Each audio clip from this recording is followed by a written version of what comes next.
and coming here a long way to grace our Chinnara Sante as a chief guest.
ಹೊಲಗದ್ದೆ ಇಲ್ಲದಿದ್ದರೆ ಜನರಿಗೆ ಬರಗಾಲ ಬಂದಂತೆ.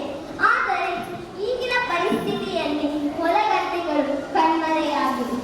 ಆದರೆ ನಮ್ಮ ಹಳ್ಳಿಗಳಲ್ಲಿ ಅದು ಇನ್ನೂ ಉಳಿದುಕೊಂಡಿದೆ. ಕಂಬದ ಮ್ಯಾಲಿನ ಗೊಂಬಿಯೇ ನಂಬಲೇನ ನಿನ್ನ ನಗೆಯನ್ನ, ಬೆಕ್ಕಿಯ ಮ್ಯಾಲಿನ ಚಿತ್ತಾರವೇ ಚಿತ್ತ ಗೊತ್ತ ಕಂಬದ ಮನೆಯಲ್ಲಿ ನಮ್ಮ ಮನದ ಬಿಂಬ ಕಾಣಬಹುದು. ಮನೆಯ ಮಧ್ಯಗಳಲ್ಲಿ ಕಂಬಗಳಿರುವುದೇ ಇದರ ವಿಶೇಷ. ಮನೆಯ ಮಧ್ಯಭಾಗದಲ್ಲಿ ನಿಂತರೆ 4 ದಿಕ್ಕುಗಳು ತೆರೆದಂತೆ ಕಾಣಬಹುದು. ಇದರ ವಿಭಿನ್ನ ಶೈಲಿ. ಮನೆಯ ಮೆಟ್ಟಲುಗಳ ಬಳಿಯ ಗೋಡೆಗಳಲ್ಲಿ ಕೆಲವು ಚಿತ್ತಾರಗಳಿವೆ. ಅವುಗಳು ಹಳ್ಳಿಯ ಸೊಬಗನ್ನು ತೋರುತ್ತದೆ. ಆದರೆ ಆಧುನಿಕ ಯುಗದ ನವೀಕರಣದಲ್ಲಿ ಕಂಬದ ಮನೆಗಳು ಕಣ್ಮರೆಯಾಗಿದೆ. ಅರಳಿಕಟ್ಟೆಯನ್ನು ಆಂಗ್ಲದಲ್ಲಿ ಆಮ್ಲಜನಕದ ಬ್ಯಾಂಕ್ ಎಂದು ಕರೆಯುತ್ತಾರೆ. ಅರಳಿಕಟ್ಟೆಯ ಸುತ್ತಲೂ ಕಟ್ಟೆ ಕಟ್ಟಿ ನಾಗರ ಕಲ್ಲನ್ನು ಪ್ರತಿಷ್ಠಾಪಿಸಿ ಪೂಜಿಸುತ್ತಾರೆ. ಅರಳಿಕಟ್ಟೆಯು ಮಕ್ಕಳ ಆಟ ಓಟ ಪಾಠಗಳಿಗೆ ಸಹ ಕಾಪು. ಹಿರಿಯರ ಗಾಳಿ ಸೇವನೆಗೂ ವಿಚಾರ ವಿನಿಮಯಕ್ಕೂ ಒಪ್ಪುವಂತಹ ಆಶ್ರಯ.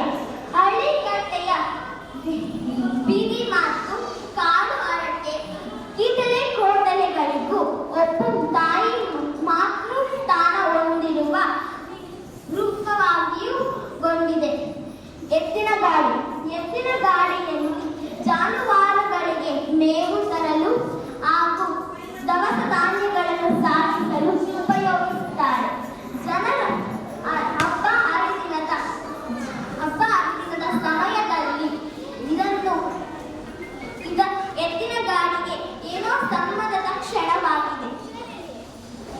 ವಾವ್ ವಾವ್, ಹಳ್ಳಿಯನ್ನು ನೋಡಿ ಹಳ್ಳಿಯ ಸೊಗಸನ್ನು ಸವಿದು ಆನಂದಿಸುತ್ತಾ ಮುಂದೆ ಸಾಗೋಣ. ಬನ್ನಿ, ಮಕ್ಕಳ ಜೊತೆ ಬೆರೆಯೋಣ, ಮಕ್ಕಳನ್ನು ಪ್ರೋತ್ಸಾಹಿಸೋಣ. ಧನ್ಯವಾದಗಳು. Guys, Mithun. Okay, next we have the Janapada song. Singers.